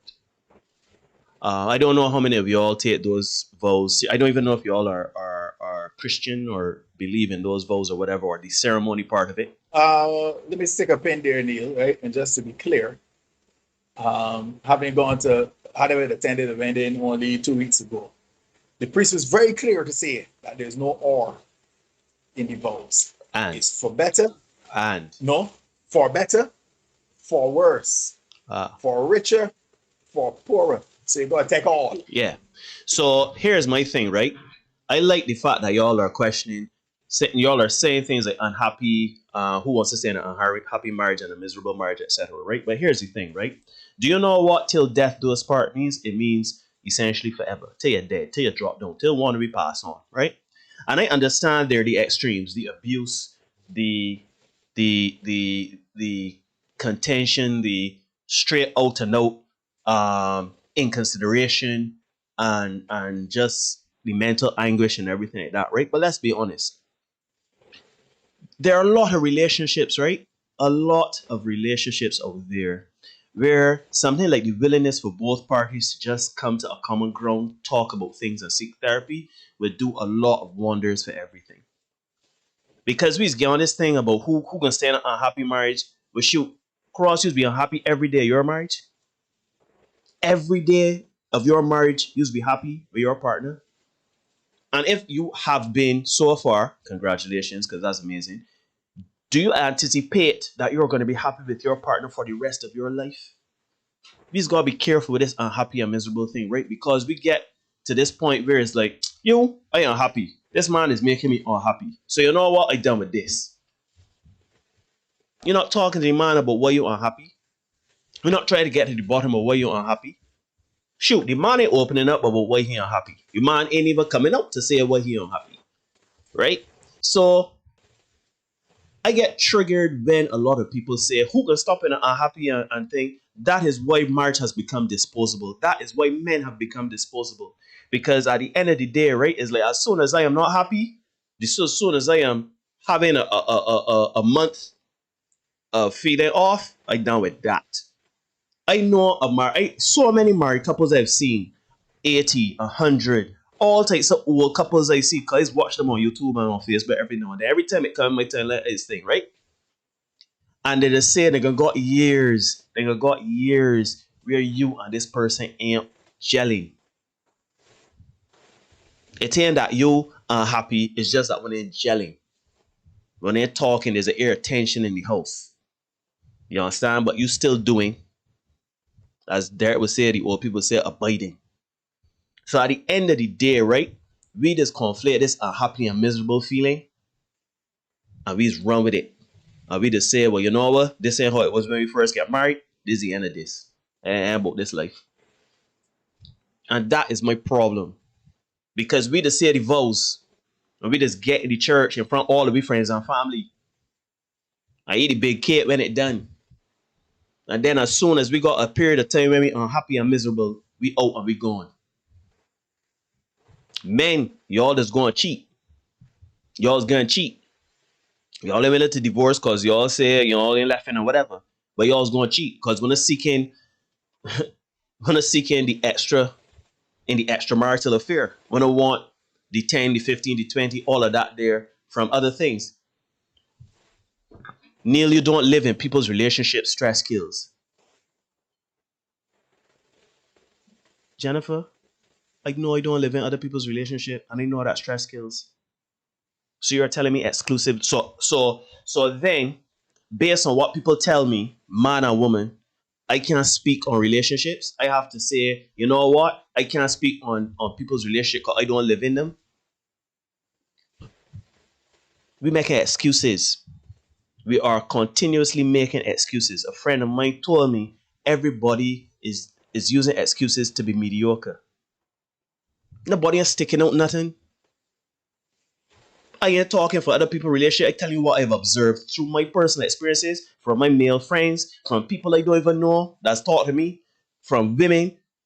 Everybody at some point they say, you know what, I am unhappy in this relationship. But does that mean that unhappiness and that misery is a simple fix as, yo, we need to talk, we need therapy, we need to reconnect? Or deuces. You understand? Like, you all really feel that this is a mech sport thing, you know, because at the end of the day, there are a lot of people walking away from relationships, men and women, because they just can't be bothered and they want to be happy in a state of perpetual happiness. But then when they're all alone with the lonesome themselves, my man Derek got. Right? Stop the cat. All alone with her lonesome self. Right? And as my man said the other day, they got a girlfriend and a vibrator, or the man got a roster. Right? And we think that that's happiness. We feeling empty and dead inside. And we gonna make do with dogs. And we gonna make do with fixing with car. We gonna make do with all types of different things. Right? Stress does kill, right? But you know what else does kill? Loneliness. I ain't telling you all to put up with stress just to be, say, y'all in a relationship and to be happy. That's not what I'm saying. I'm saying we confuse what is happiness and what is being in a state of constant happiness. But shoot, you think you and your husband 10 years from now, you and your wife 10 years from now gonna be skipping and walking on and getting on like when it was no in love on the honeymoon? No. Then got times where the sight of the man is gonna make you upset, particularly after a child born. Cross made the distinction about postpartum, right? And there's the stress and the depression. There are people out there that after they have children, shoot, they got men that don't look at the wife the same way after they have children. Don't get attractive and all sorts of things. They got women out there that don't like the sight of the men after having a child. But yet still we just look at that and say, well, I ain't happy. Instead of getting to the root of the problem. instead of talking with your partner to get to the root of the problem, and instead of working actively with intent to fix the problem. You see, Kevin. But living your best life does not mean that in a relationship isn't working out. Moving on is the better solution, right? Living your best life, especially in the context of a relationship and a marriage, is working together to the best version of you. If you realize that you are not the best version of you, or the person is not the best version of them, then y'all need to have a conversation.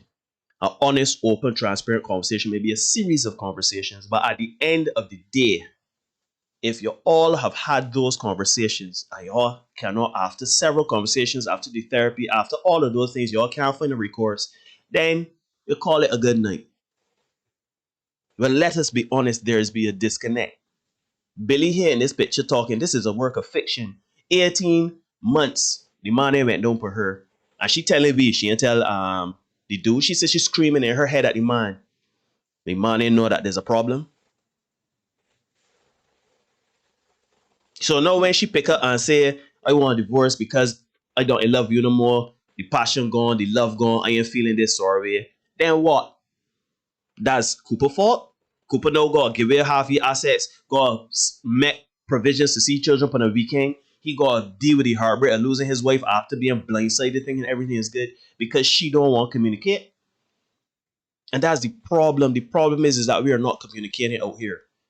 We out here thinking, I am happy. I am happy for 2 days. I am happy for a month. I am happy for a year. So I done. Man, really and truly, why are you unhappy? Is the man doing something that's making you unhappy? Is he abusing you mentally? Is he abusing you physically? Is he making you feel as though you are not woman enough or worthy enough?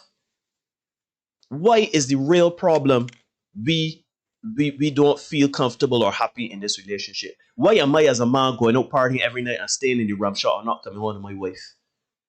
But here's the thing, Neil. In her particular situation, the relationship is not the problem. The relationship is not the problem. She cannot say in all good conscience that she is living a bad life. Again, by her own admission, at the very top of the show, she says her husband is perfect inside and out. So again, we come back to just as Cross called it, the good, right? And his ability to not hit certain, say the old broom is know the corners, right? But the new broom is sweet clean, right? Stacey Brown said she left Brad because he couldn't commit. No, she wanted to him how he couldn't commit how she wanted him to commit. Further along in the series, you see the issues that came up, how they dealt with it, how she reacted to him. Sex was on and popping, but she needed stability, and he was about fun, so she thought.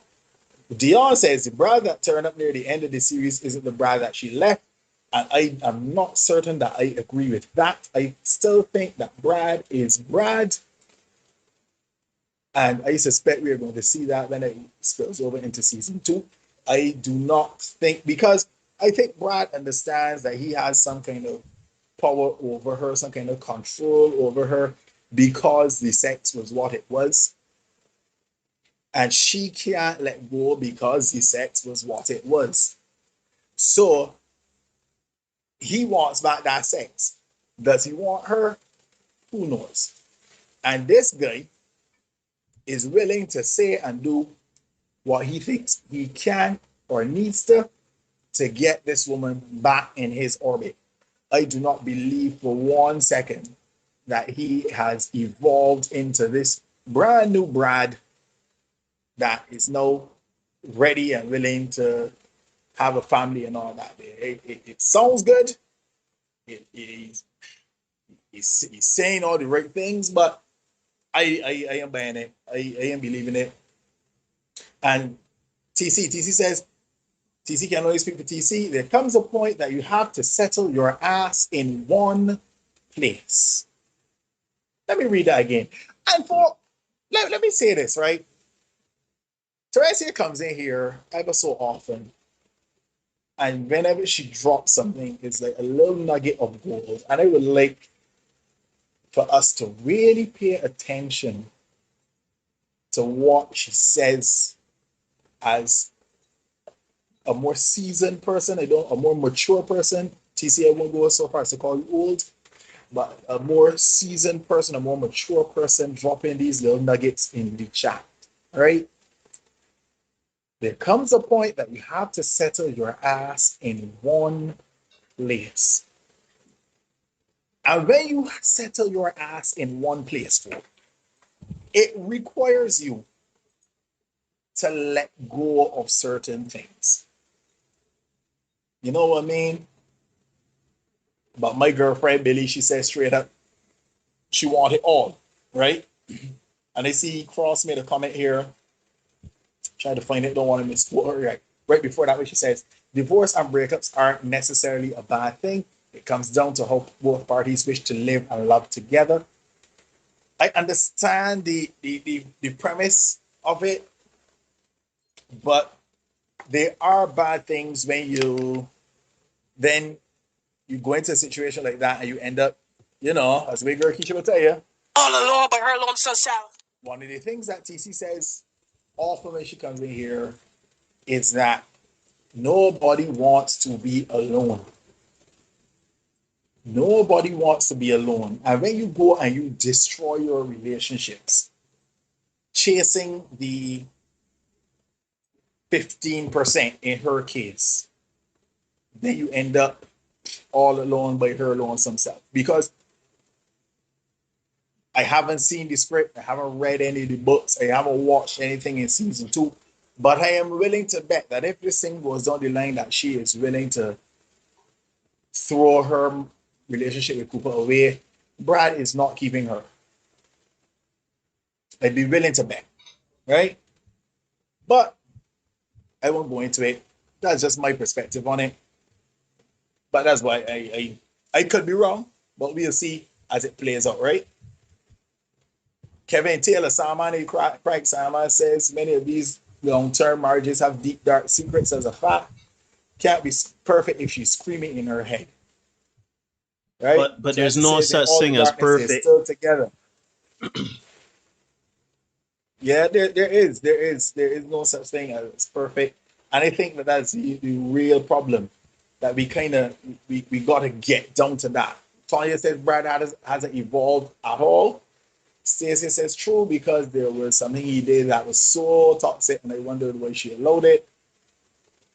No, TC, you're old because then we shortly behind you. So we reject that whole thing. All right, then.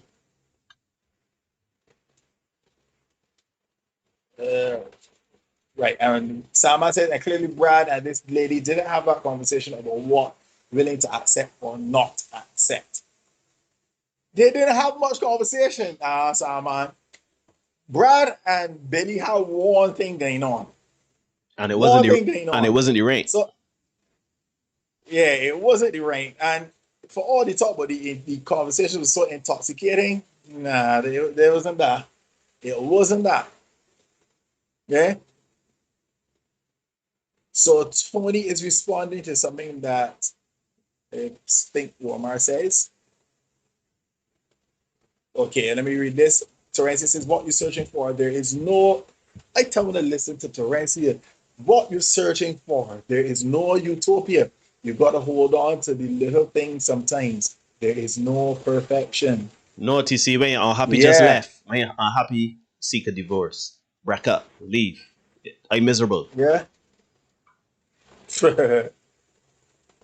Right, so let me come back to Tony's comment. I had a little discourse here. Tony says he didn't try, he did it out of jealousy, he shut down for over a year. Okay. Omar says that's not true at all. And Tony says, you know what, you're right, later as the series progressed, he started trying, but in the beginning, the kitchen scene in particular that I mentioned, it was about trying. He was doing it out of jealousy and trying to prove to himself that he is a boss. But by doing something that wasn't genuine for him, yeah, he talked about that already. Okay, yeah. So he did try. He did try. Let's not say that he didn't. He did try. Right? Tanya says, I think that she ran right into Cooper running away from the hurt of Brad. She wasn't over Brad. As I said, it was a month to the day. She always found Cooper too perfect. She almost sounds mocking when she says he's perfect. I am sure she said it. I don't want to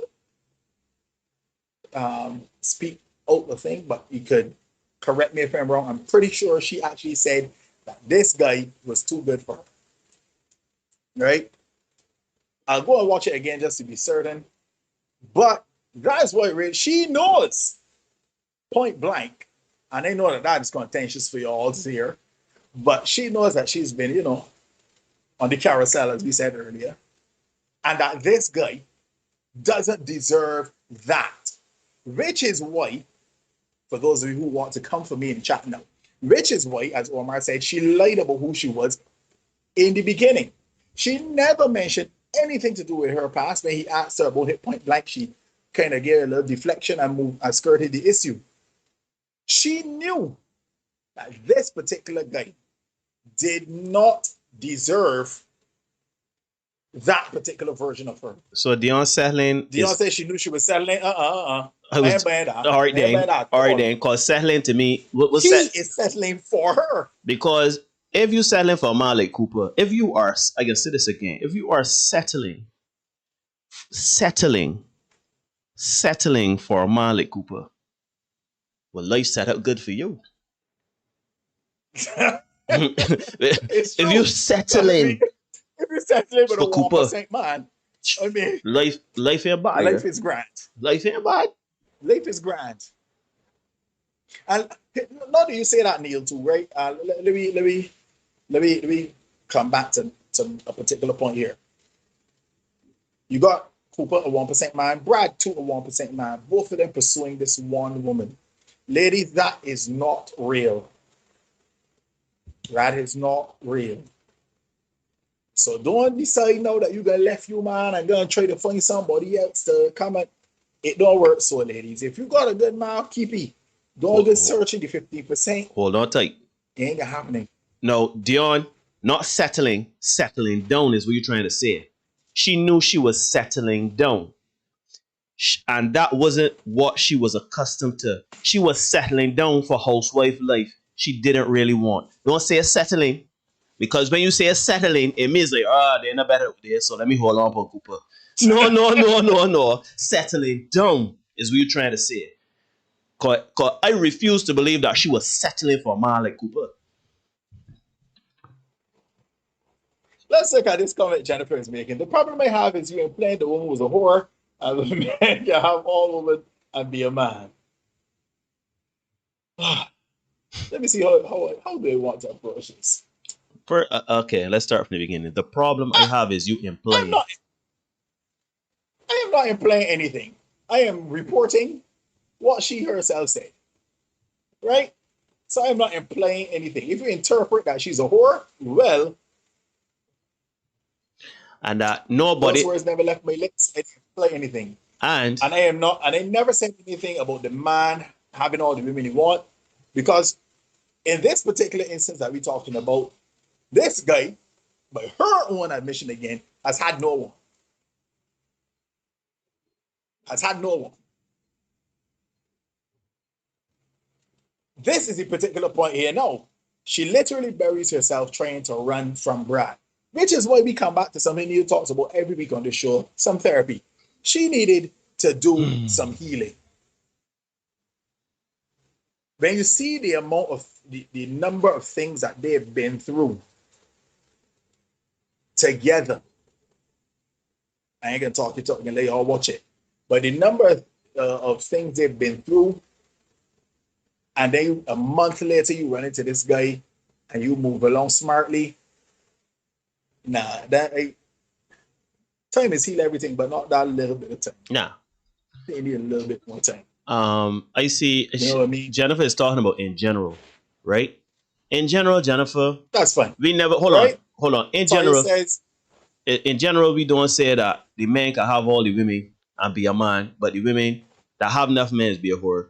We say that it is the man's nature to fool, and sex is very important to a man. However, when a man got high body count, because we did say body count matters, if a man have enough women, he is of the streets. Just as if a woman got a lot of men, she is of the streets too. Yeah, there's no difference. It's just, well, both of the streets. It's just how society views them. And we And did again, acknowledge the double whether standard. you want to admit it or not, the double standard exists. And here's the thing about And we it. ain't employing it. It affects men. It affects men differently from how it affects women. Again, I said it before. A man can have sex with a woman tonight. She get hit by a car tomorrow morning. It don't really matter to him. That kind of way, right? A woman is a little different, which is why we can talk about hot girl summer one of these days, as we in summer right now. We can talk about hot girl summer. We can do a little video review, right? But this Stoney says the streets is a training ground, but the training ground for what? Because here it is, she has peer bonded with Brad and is trying to build a life with Cooper. Now, Lee says for her, Cooper was different. He could steer her life in a better direction, but the sex with Brad was addictive. She has bonded with Brad. So when I tell y'all folk peer bonding is real, it is real. I don't just come here and bullshit y'all on a night, you know. I really don't. Right? So I tell you things grounded in reality. All of the women in this chat here tonight got at least one man that they know they got some action for. You just got a call and them there. Well, because they know that old broom know all the corners. There are some women Ladies, that if you agree, put some ones they in the got chat. no, they got some women that are married, but we you might go a word. But here's the thing, Neil. Married or not, they have one particular guy. They may be fortunate that he might be the husband, but there's one particular guy that they know got something over them. That when that man turn up and say the right thing, the clothes just melt off. It wrap up in foil. If you agree, in ladies, newspaper. put some ones in the chat. So, understand, she has bonded with Brad. That pair bonding has occurred. She is now trying to build a. Don't laugh now. Put some ones in the chat. Right? She has bonded with Brad, but trying to build a life with Cooper. And that is where the disconnect is coming. That's where the disconnect is coming. Because she is trying to fight certain forces that she does not understand. Again, from the carousel, she escaped. She dodged a couple bullets in the Matrix. Like she's the one. But guess what? One catch you catch a stray. I know you can't shake it. Cross it. I wish Derek wouldn't say that about sleep with a woman and you should get, okay, yeah, I know. But, all right, man. I understand it kind of hardly, but I try to break it down like a fraction so that y'all can understand exactly what is I am saying. Yeah? You get the point I'm trying to make. I know that it comes across harsh and heartless, but sometimes you gotta say things so that everybody could get it and everybody could understand what I'm trying to say. Because I find when I speak and I am trying to be very cultured and nice, y'all sometimes miss the point and try to deflect and give me a lot of this. And that gonna happen regardless. So I try to cut through some of that by using that particular example, right? Okay, let's say she moved to another country and he wouldn't care. Same thing. That's not. Same not. thing. No. That's not the same there. It comes across as inhumane. At least in this going to another country, she alive. Gone. Okay. She gone. That's the point. She gone. Can't care. Right? So again, and look, we are flooded with chats. With ones in the chat. Flooded with ones in the chat. The women know they got some men. There are some men. Again, no broom sweep clean, but the old broom know all the corners. And there are some old brooms. These women have a testify tonight that there are some old brooms that know the corners very well. Better than a vacuum and cleaner, they wouldn't boy. mind if their floors were swept by those old brooms. So I don't come here and talk junk when they come. Yeah, yeah. That's the thing. We don't. So the reality of the situation is she has bonded with that guy. No. Tony, well, good Who question. knows? It could have been fun. Well, guys, is it so for you too? It is so for you. I'm curious. I would say so, yeah. Not as much. So For wait, him, not me. hold on there. They know one woman that, you know, if she was to say, man, look, I got a piece of action for you, you know, that you wouldn't at least for a split second say, shh. No, but that's a different situation, Neil, because we're talking about that split second that you look at it and say, nah, it's like, it's one of them situations where you tell yourself, I have to have it. Oh. Which is the situation with Billy and the Brad situation. No. She is like, she gotta get it. So she right now she's fighting forces that she does not get. Nah, for we man, right? So, we would be like, it doesn't really translate that. Yeah. You know, it's like, but if I got better let me not say a better option. If I have, they're not really the way to say it. But again, you know, there's a reason why she's in the past. Let's just leave it there. You know, it just And as much as you may say cheese on bread, the sex was on popping. That was the best sex of my life. Shoot.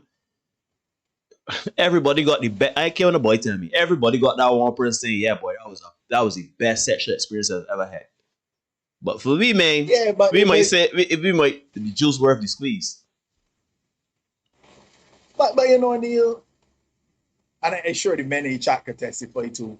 It's like, you know, all right, that body was good. Somebody else coming on damn good too. You know what I mean?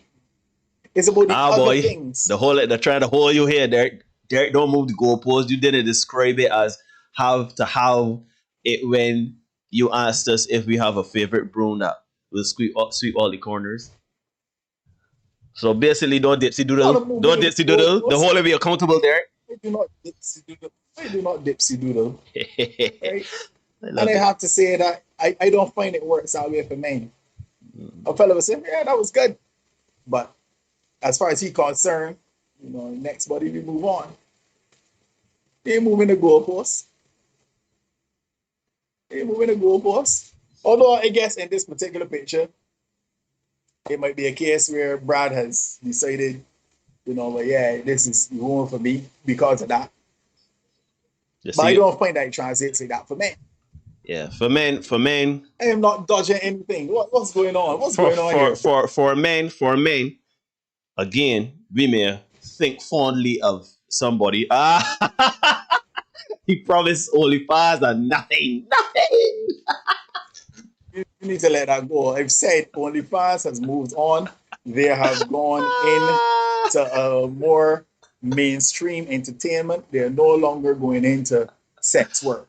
So Neil and I have let that go. You need to do the same. The dreams of dark chocolate and caramel have died.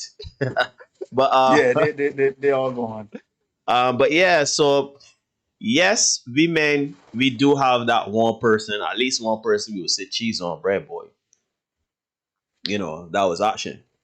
And I would even go as far to say as if the situations are right, if the woman call you might say, yeah, boy, she would get it. But then you always go, well, how I just think is be like, there's a reason why she in the past, and does this make sense? That's how it's move. But I get just if you're going through all of that, is a no. And watch the scene though. Doesn't try be honest asking if there's a woman from my past that I would sleep with again. Like if I haven't given it that thought before. God, that's a different question to me. I mean? That's a different question. But shoot, everybody got somebody from the past that if given the opportunity and the circumstances right, you would do it again. Especially if there were no repercussions. I said I do. Man, that ain't true. That ain't true. You tell me say the other day so, but anyhow. I won't owe your business, but that ain't true. I'm gonna think about that one. Anyhow, the point is that I find, And also remember, ladies, it's easier for a woman to have sex than men, generally. So even though we may think like, yeah, boy, that was a good, let me go and get that there again. Call him, call she might say, you humbugging my phone, but what? Y'all women know y'all got it like that too. That in most cases, if y'all wanted to get that there again, Just make the call. my man look, he thought would never burn bridges. You sound sweet, boy. You sound sweet. Meanwhile. Big up Loki, man. Shout out Big Loki. There But you yeah, is a lie. You know, for Ah. man said they will pass by her tonight. This, no, sorry. This is Dipsy Doodling at its highest. Lord have mercy. I don't know. This is what I don't understand. I love it. I love it. I give my position, and all of a sudden accused of Dipsy doodling. Okay, so if you all want to hear that there's somebody from my past that I would love to go back and deal with, No, sure. hold on. If given the opportunity, because everybody in the past that you would think is, if given the opportunity, if that's what I mean, dude. yeah, stars align. Look, let me put it this way, right? You look at relationships like a trip to a hotel. When I leave the hotel, I don't take it the people linen and roll with it. You know, or go to the next place and compare it to the last place. You know what? I just appreciate each experience for what it is. We want you to be honest. That's what it is. They want to know. They want to know. They want to know. They want to know. But I said no up front. I said no. I know here. You qualify in a position with a yes, yes. Since you're twisting my arm, yeah, there's somebody for you. I go and research somebody and tell you who it is. Man, dare you ladies hold you for true? I am on you. Listen, at the end of the day, right? At the end of the day, there is somebody for y'all women that if they were to say, but y'all gonna be like, shh, boy, I remember them days, yeah. I'm sick of opinion because I get accused of all kind of Dipsy doodling. Even when they ask, I get them an honest answer. That ain't good. I get them the answer they want. That ain't good enough. Which answer is gonna want from me? Hold on. They want the truth, Derek. They don't want your answer. They want the truth. But I tell you first thing I said no at the time they were dying true. They all gonna think they're gonna be this body from. But they don't trust you. They don't believe you. Apparently not. Anyhow, the point is, there is Dipsy doodling, but I too say so. I too say no. But the truth of the matter is, right? There are some women. At least sometimes the experiences are better left as memories. Yeah, it was what it was. Fact. And you move on. Fact. You know what I mean? But unfortunately, it don't necessarily work like that for women, and certainly not for Billy in this particular case. I saw Tara Ann saying, "Damn, Derek, I'm not sure why." No, because you were. I guess she was watching the Dipsy doodling unfold, and people hold you. I want y'all to point out. I want to point out something though. You realize the dark man is sweat yet? Dark man ain't crack under pressure yet. I don't know what they want me to say. So I don't know what they want me to say. Anything they want me to say, we'll say.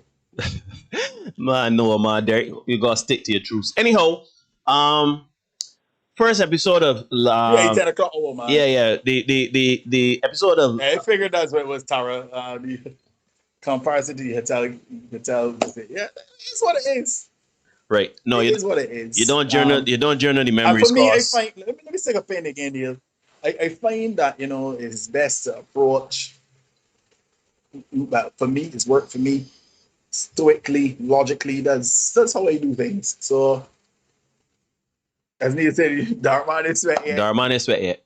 I'm going scarf, so it's just cool. You know what I mean? Yeah. So that's how I approach things, and that's how I am. All right. So, boys and girls, ladies and gentlemen, we were talking about sex life, and in my opinion, I think it is. And you know what? The funny thing about it is, I watched it. Because I'm a person that watch content and then I would go and look up reviews or look up the production of it or anything like that. If I find it intriguing or confusing or anything like that, For Sex Slave, the general consensus is that it is embellished and over dramatic melodrama with interspersed sexual nudity and content to, you know,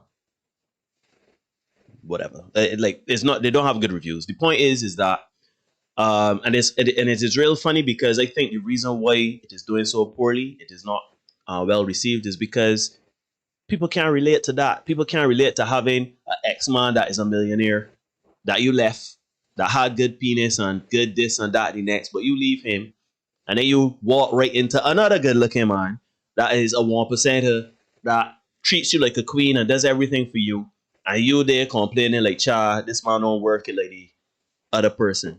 Nobody can relate to that because people that would relate to that would either A, seek therapy for their postpartum depression or whatever you all say that he going through that I can't understand.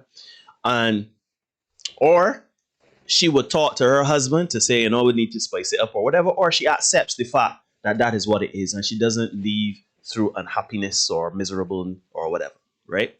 I think the show is terrible. And I don't just mean that because of the themes in it. I think that it doesn't do a very good job of giving context and explaining things. And I understand it's supposed to be thought. I know it's supposed to be her words to herself as she narrates. But it comes over as entitled. It comes over her being whiny. It's her like, oh, I got a 2020 Land Rover Evoque and not the 2021 Land Rover Evoque, or you know what I mean? Like I got the I got the Lamborghini Diablo from January 2021 and not the one from summer 2021. So I think it's very hard to relate to it, and it does have themes that are prevalent. It's just that all of those themes into one situation don't make sense. So I can watch the rest of the series because I on the journey, I on the train.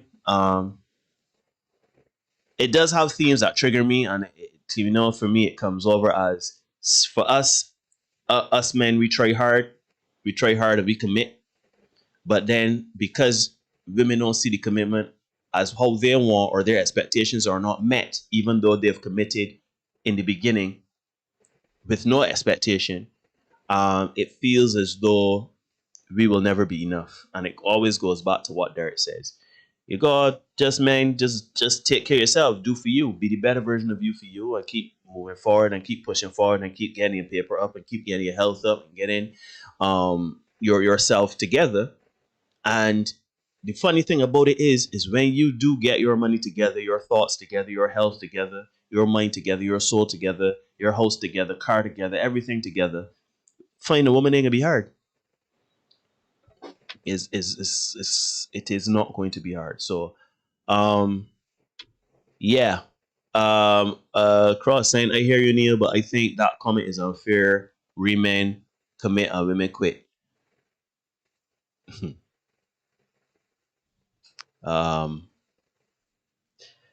Women commit and then quit.